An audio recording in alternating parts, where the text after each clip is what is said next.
नमस्ते फ्रेंड्स, स्वागत है आप सभी का आपके अपने इंपीरियल इंस्टीट्यूट चैनल में, जहां आज हम पढ़ेंगे प्राचीन सभ्यताओं से संबंधित महत्वपूर्ण क्वेश्चंस।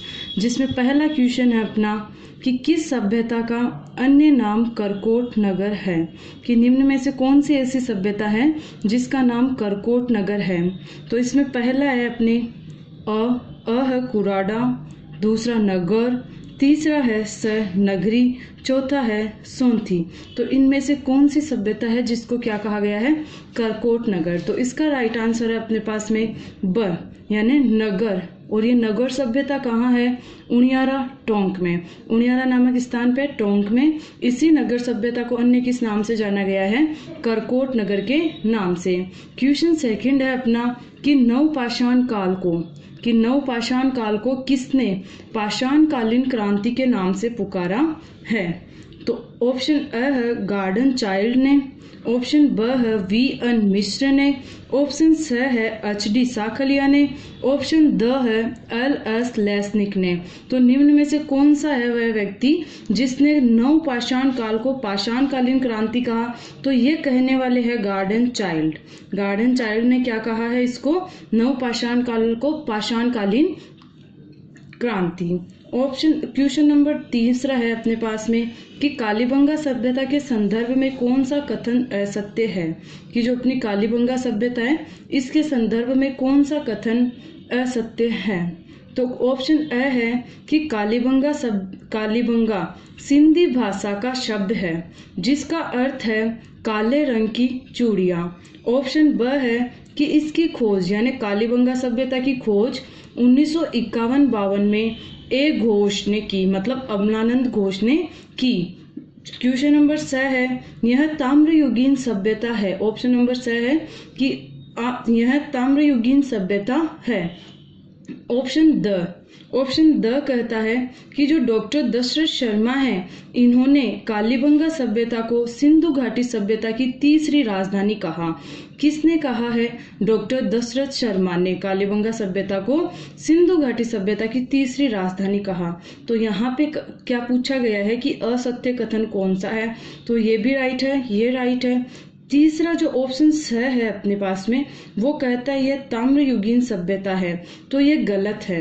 जो कालीबंगा सभ्यता है ये कांस्य युगीन सभ्यता है। कौन सी सभ्यता है, कांस्य युगीन सभ्यता, ना कि ताम्रयुगीन सभ्यता। तो ऑप्शन स इसमें गलत है। ठीक है, फिर देखते हैं नेक्स्ट क्वेश्चन है अपना क्वेश्चन नंबर 4 कि निम्न में से किसे कालीबंगा फर्स्ट के नाम से जाना जाता है। कि ऐसी कौन सी सभ्यता है जिसको कालीबंगा फर्स्ट के नाम से जाना गया है। तो ऑप्शन अ है सोंथी, ऑप्शन ब पीलीबंगा, ऑप्शन स रंगमहल, ऑप्शन द है सुनारी। तो ये कहा गया है अपने यानी कालीबंगा फर्स्ट के नाम से किसको जाना गया है, सोंथी सभ्यता, जो कहाँ पर है अपने बीकानेर में। और इसके खोजकर्ता भी कौन थे, अमलानंद घोष थे। अब लेते हैं क्वेश्चन नंबर 5। क्वेश्चन नंबर 5 है अपने पास में कि महाभारत काल के अवशेष कहाँ पर मिले हैं। कि निम्न में से कौन सी ऐसी सभ्यता है जिससे महाभारत काल के अवशेष मिले हैं। तो वो है एक ऑप्शन अ है बेराठ व नोह है, ब नालियासर, स माउंट आबू, द आहड़। तो यहाँ पर इसका राइट आंसर होता है ब। कौन सा होगा, ब। जो बेराठ सभ्यता है जयपुर में, जो नोह सभ्यता है भरतपुर में। इन दोनों स्थानों से हमें जो महाभारत काल है उसके अवशेष प्राप्त होते हैं। क्वेश्चन नंबर 6 है अपने पास आहड़ सभ्यता का स्थानीय नाम क्या है। तो जो आहड़ सभ्यता है उसका स्थानीय नाम पूछा गया है कि आघाटपुर, ताम्रवती, धूलकोट, बनास संस्कृति।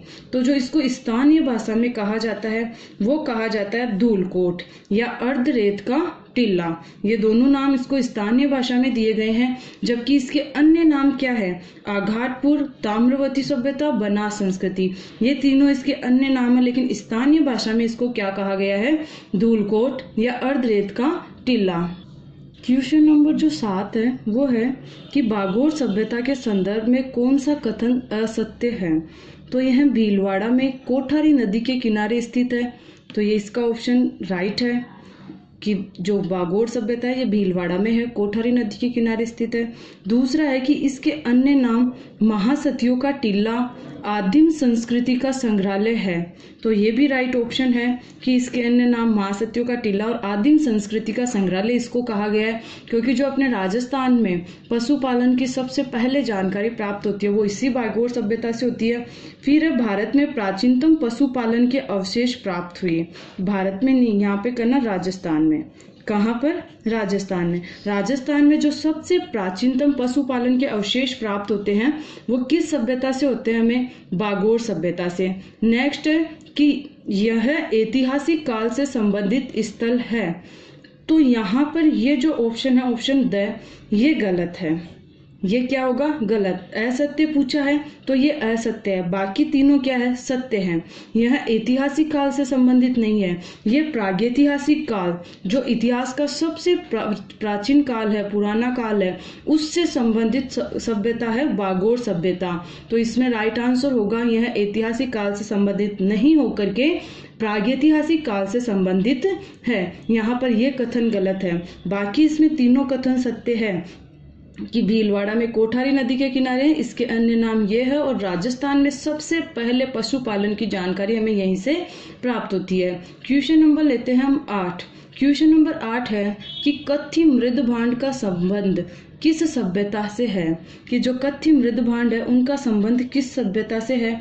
तो आहड़ सभ्यता, बैराट सभ्यता, गणेश्वर सभ्यता, वेणेश्वर सभ्यता। वेणेश्वर नाम की कोई सभ्यता नहीं है, वेणेश्वर मेला लगता है जिसको आदिवासियों का कुंभ कहा जाता है अपने वेणेश्वर धाम डूंगरपुर में। ऑप्शन इसका सही होगा स, कि कथ्य मृदभांडों का संबंध जो मिट्टी से बने हुए अन्न भंडार करने वाले जो पात्र थे उनको कथ्य मृदभांड नाम किस सभ्यता में दिया गया था? तो इसका राइट आंसर होगा स, कि गणेश्वर सभ्यता में। क्वेश्चन नंबर 9 है अपने कि गुरु शिष्य की मृणय मूर्तियां, जो गुरु शिष्य की मृणय मूर्तियां हैं वो किस सभ्यता स्थल से संबंधित है? तो इनका संबंध है अपने पीलीबंगा, रंगमहल, रेड, गुरारा। तो इसका राइट आंसर होगा रंगमहल। कौन सी सभ्यता है? रंगमहल। पीलीबंगा भी नहीं, रेड भी नहीं, गुरारा भी नहीं, इसका राइट आंसर ब, रंगमहल सभ्यता से स्थित है गुरु शिष्य की मृणय मूर्ति। क्वेश्चन नंबर 10 है कि निम्न को सुमेलित कीजिए। पहला है खुड़ी, खुड़ी नागौर, पिन पांडलिया चित्तौड़गढ़, सावणिया बीकानेर, चक 84 गंगानगर। तो निम्न में से हमें यह देखना है कि कौन सा पुरातन स्थल कहाँ पर स्थित है। तो खुड़ी ये है अपने नागौर में, खुड़ी का है नागौर। पिंड पांडलिया ये चित्तौड़गढ़ में है, सावणिया ये बीकानेर में है, चक 84 ये कहाँ है? गंगानगर में। तो इसमें चारों ऑप्शन देखो, पहला, दूसरा, तीसरा, चौथा ये क्रम से दिए हुए हैं। तो इसमें कौन से में है ये सब? ऑप्शन ए 1, 2, 3, 4 चारों क्रम से दिए हुए हैं।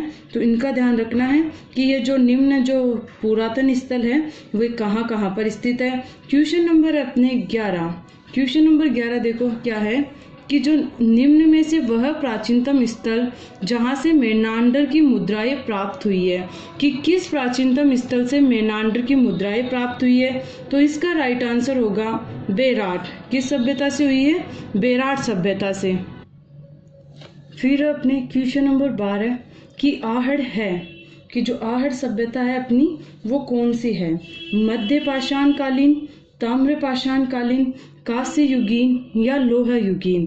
तो इनमें से कौन सी है अपनी आहड़ सभ्यता? तो आहड़ सभ्यता है ताम्र पाषाण कालीन। कौन सी है? ताम्र पाषाण कालीन।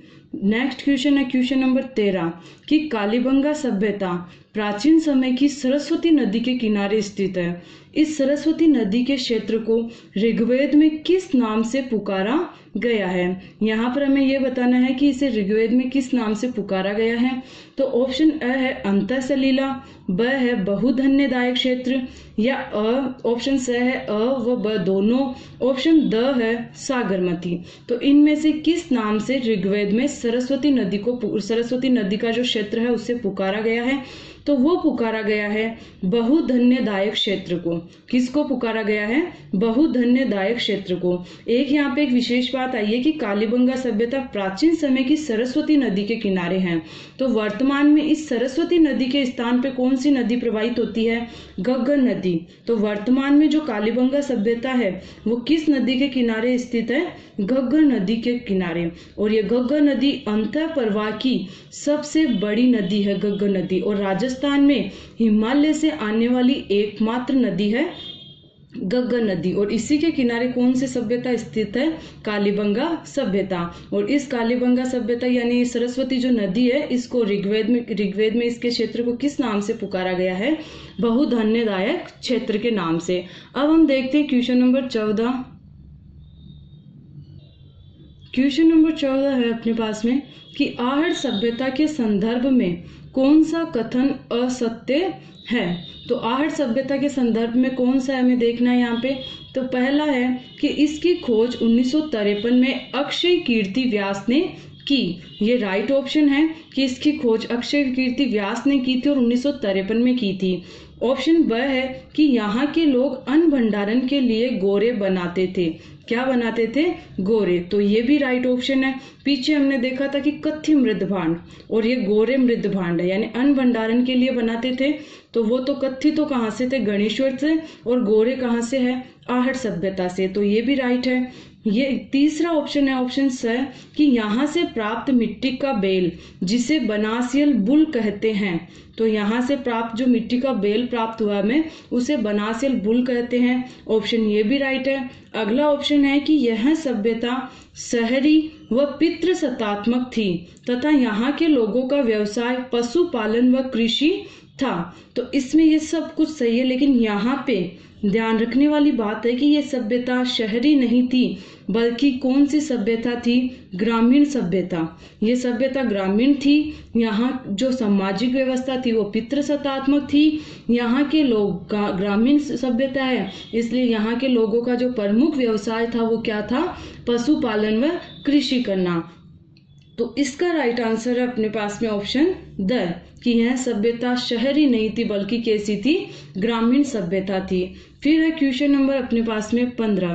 क्वेश्चन नंबर 15 है कि महिषासुर मर्दिनी गणेश जी व कामदेव रति प्रतिमा का प्राप्ति स्थल है। कि ये जो प्रतिमाएं हमें प्राप्त हुई है महिषासुर मर्दिनी की, गणेश जी की, कामदेव रति प्रतिमा, तो इनका संबंध किस सभ्यता से है?